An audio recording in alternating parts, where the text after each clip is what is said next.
नमस्कार दोस्तों, दिन भर की बड़ी खबरों में आपका स्वागत है। आज पूरे भारत में कोरोना के 1,65,000 नए मामले आए और 3,460 लोगों की मौत हो गई है। दोस्तों, आज की पहली बड़ी खबर में हम देखेंगे दिल्ली में 7 जून तक बढ़ाया लॉकडाउन, लेकिन सोमवार से इन्हें मिलेगी छूट। दोस्तों, देश की राजधानी दिल्ली में संपूर्ण लॉकडाउन की अवधि को एक बार फिर बढ़ा दिया गया है। अब राज्य में 7 जून की सुबह 5 बजे तक पाबंदियां जारी रहेंगी। हालांकि डीडीएमए ने सोमवार से सुबह कुछ लोगों को बाहर निकलने और काम पर जाने की सशर्त अनुमति दे दी गई है। दोस्तों, इन्हें होगी आवाजाही की अनुमति। दिल्ली डिजास्टर मैनेजमेंट अथॉरिटी यानी डीडीएमए ने अपने बयान में बताया कि दिल्ली में आवश्यक गतिविधियों को छोड़कर लोगों की आवाजाही पर रोक रहेगी। इसके अलावा कंटेनमेंट जोन के बाहर औद्योगिक क्षेत्रों में कंस्ट्रक्शन और मैन्युफैक्चरिंग इकाइयों को संचालन के लिए अनुमति दी गई है। हालांकि इस दौरान सभी को सख्ती के साथ कोरोना प्रोटोकॉल का पालन करने का निर्देश भी दिया गया है। और आज की दूसरी बड़ी खबर में हम देखेंगे बदल गए कैश निकालने के नियम, अब एक दिन में निकाल सकेंगे इतने रुपए। दोस्तों, स्टेट बैंक ऑफ इंडिया यानी एसबीआई ने हाल ही में अपने कस्टमर के लिए नया नोटिफिकेशन जारी किया है, जिसमें कैश निकालने के नए नियमों के बारे में बताया गया है। इसके अनुसार अब गैर घरेलू शाखाओं से नगद निकासी की सीमा बढ़ा दी गई है और ग्राहक एक दिन में 25,000 रुपए तक निकाल सकेंगे। दोस्तों, एसबीआई ने अपने आधिकारिक ट्विटर हैंडल से इस संबंध में ट्वीट करते हुए बताया कि कोरोना महामारी में अपने ग्राहकों का समर्थन करने के लिए एसबीआई ने चेक और निकासी फॉर्म के माध्यम से गैर घरेलू नगद निकासी की सीमा बढ़ा दी है। अब कस्टमर्स अपने पास के ब्रांच से खुद जाकर एक दिन में अपने सेविंग अकाउंट से 25,000 रुपए तक निकाल सकते हैं और चेक से निकाल सकते हैं 1 लाख रुपए। यानी इस महामारी में अब आपको बैंक से कैश निकालने के लिए बार बार चक्कर नहीं लगाने होंगे। और आज की तीसरी बड़ी खबर में हम देखेंगे देश में तेज होगा कोरोना वैक्सीनेशन, केंद्र सरकार जून में देने जा रही 12 करोड़ टीके। दोस्तों, कोरोना महामारी से निपटने के लिए केंद्र सरकार ने वैक्सीनेशन प्रोग्राम को और तेज करने का फैसला किया है। इसके लिए अगले महीने विभिन्न प्रदेशों को कोरोना वैक्सीन की बड़ी खेप उपलब्ध कराने का ऐलान किया गया है।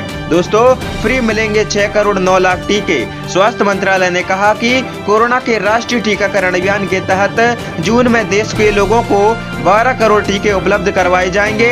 इन 12 करोड़ टीकों में से 6 करोड़ 9 लाख 60 टीके फ्री वैक्सीन के रूप में प्रदेश को दिए जाएंगे। इन टीकों को health care worker, frontline worker और 45 साल से ज्यादा उम्र के लोगों को लगाया जाएगा। मंत्रालय ने कहा कि बाकी 5 करोड़ 86 लाख कोरोना वैक्सीन खुली बिक्री के लिए उपलब्ध होंगी। इन टीकों की खरीद प्रदेश सरकारों और निजी अस्पतालों को खुद करनी होगी। और आज की चौथी बड़ी खबर में हम देखेंगे स्मोकिंग करने वालों के लिए बुरी खबर, मौत का खतरा 50% ज्यादा, WHO की रिपोर्ट में दावा। दोस्तों, कोरोना महामारी की शुरुआत से लेकर अब तक करीब 1.5 साल में इतने उतार चढ़ाव आए हैं कि ये कह पाना मुश्किल है कि इसका प्रकोप आखिर कब तक रहेगा। कोरोना की दूसरी लहर और ऑक्सीजन की कमी से टूटती सांसों ने फेफड़ों की सेहत दुरुस्त रखने की जरूरत नए सिरे से बताई है। स्मोकिंग से मौत का जोखिम 50% ज्यादा। दोस्तों, इस बीच विश्व स्वास्थ्य संगठन यानी WHO की एक रिपोर्ट के मुताबिक कोरोना काल में स्मोकिंग करके अपने फेफड़ों को नुकसान पहुंचाने वाले लोगों में कोविड की गंभीरता और इससे मौत का जोखिम 50% ज्यादा होता है। WHO चीफ द्वारा जारी एक विज्ञप्ति के मुताबिक स्मोकिंग करने वालों के लिए ये चेतावनी जारी की गई है। इसलिए कोरोना वायरस के जोखिम को कम करने के लिए स्मोकिंग छोड़ देने में ही भलाई है। स्मोकिंग की वजह से कैंसर, दिल की बीमारी और सांस की बीमारियों का जोखिम भी बढ़ जाता है। और आज की 5वीं बड़ी खबर में हम देखेंगे इन देशों में खत्म हुई मास्क पहनने की अनिवार्यता, देखें पूरी लिस्ट। दोस्तों, इजराइल के स्वास्थ्य मंत्री ने इस साल खुली हवा में फेस मास्क पहनने की अनिवार्यता को खत्म कर दिया है। इजराइल ने पिछले साल 20 दिसंबर को कोरोना टीकाकरण शुरू किया था।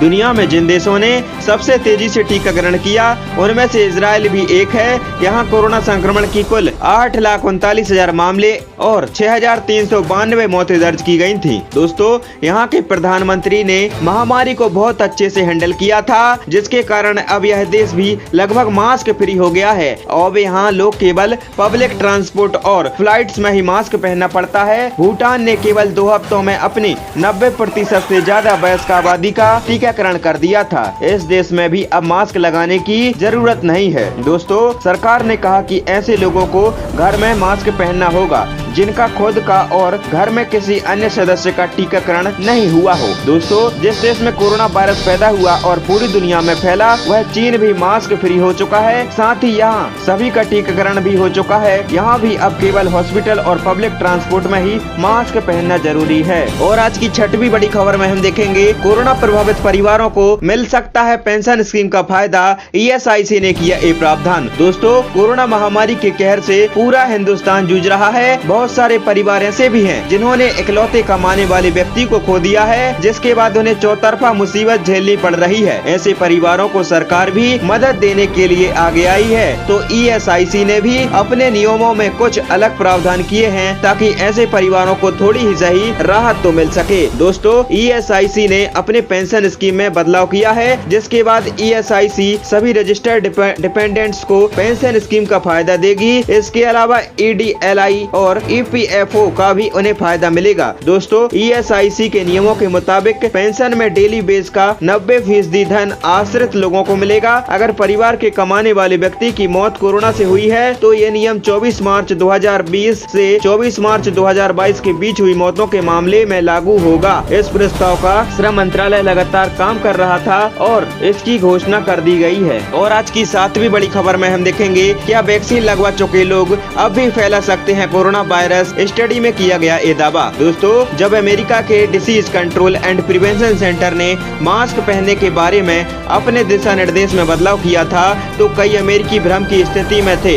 अब पूरी तरह से वैक्सीन लगवा चुके कोई भी शख्स किसी जगह के भीतर या बाहर बड़े या छोटे कार्यक्रम में बिना मास्क पहने या सोशल डिस्टेंसिंग का पालन किए बिना भाग ले सकता है। दोस्तों, राष्ट्रपति जो बाइडेन के मुख्य चिकित्सा सलाहकार एंथनी फाउची ने कहा कि नए दिशा निर्देश विज्ञान के विकास पर आधारित हैं और अमेरिका की तकरीबन 2/3 आबादी के लिए एक प्रोत्साहन के तौर पर काम करते हैं जिन्हें अभी तक वैक्सीन नहीं लगा है। दोस्तों, बीमार लोगों को नहीं लगाई जा सकती वैक्सीन। पहले से ही बीमार चल रहे कुछ लोगों को वैक्सीन नहीं लगाई जा सकती है। कैंसर या अन्य बीमारी के कारण कमजोर इम्यूनिटी वाले लोग वैक्सीन लगाने से भी पूरी तरह सुरक्षित नहीं हो सकते हैं। 12 से 15 साल की उम्र के बच्चे फाइजर बायोटेक का टीका लगवा रहे हैं। साथ ही अमेरिका में 12 साल से कम की उम्र के करीब 5 करोड़ बच्चे के लिए अभी तक कोविड-19 रोधी किसी भी वैक्सीन को स्वीकृति नहीं मिली है।